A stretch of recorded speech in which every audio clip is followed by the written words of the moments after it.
by the end of this series, I'm heartbroken that it's the end of the series. Yeah, and that's the thing. Because there's No, even though he's killed Morpheus, even though that story is done, there's still a million places to go with this world. dude, And 20 years later, he did a fucking prequel with I Overture. know, I know. I'm just saying, like, Yeah.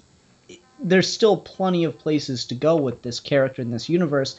And like, while I'm glad that we're not getting, stupid cash in Rob Liefeld written Sandman stories, I am just a tiny bit disappointed that no one else feels comfortable touching Sandman.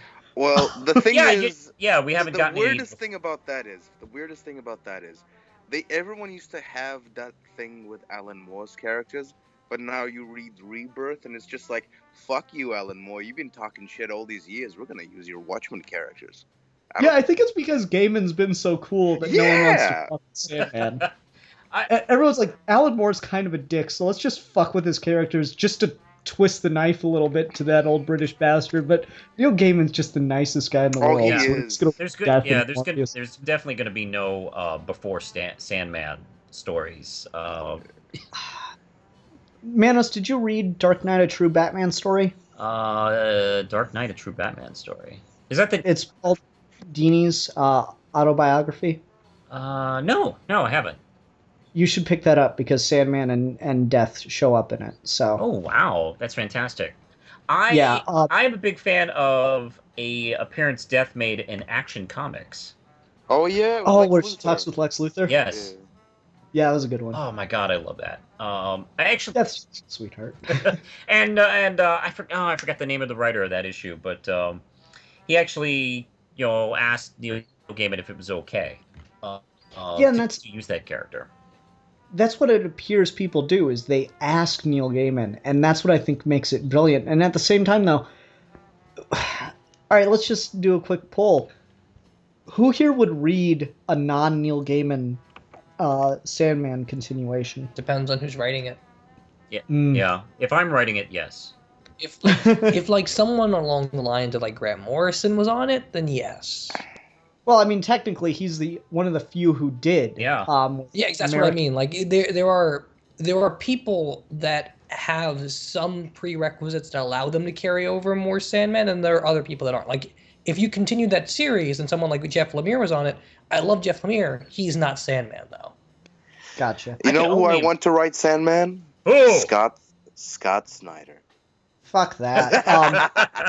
No, in all seriousness, though, actually, you know what? I will say it. Fucking, I'm sure Scott Snyder could write Sandman. I'm sure fucking Jeff Lemire or Rob Liefeld could write Sandman because I honestly believe that it's probably impossible to write this character poorly as long as you're putting in a genuine effort. I honestly believe that if you...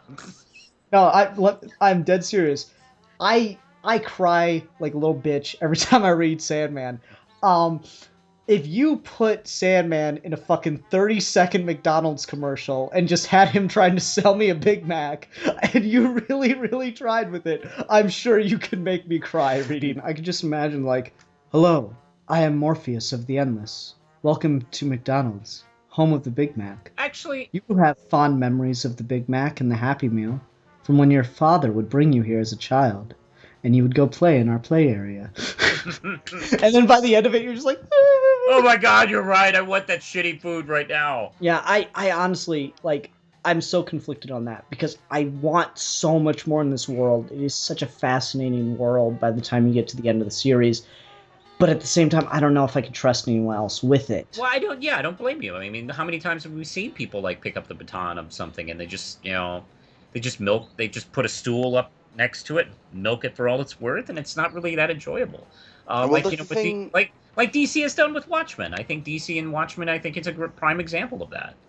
Yeah.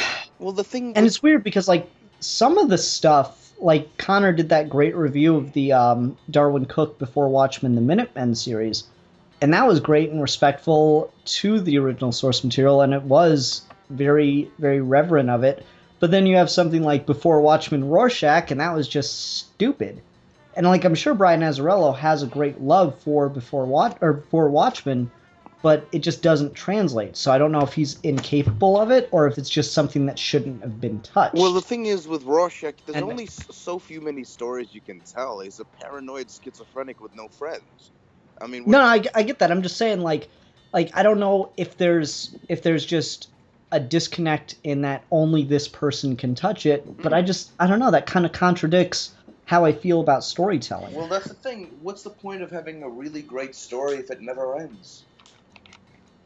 I see. I'm of two minds of it because, yeah, I do believe other people could come around and deliver us some Sandman stories. But I mean, you would take the good with the bad. There would not. There would It not. wouldn't be Yeah, genius not for every issue like this is. correct. There'd be an occasional genius story, and maybe quite a few not genius stories.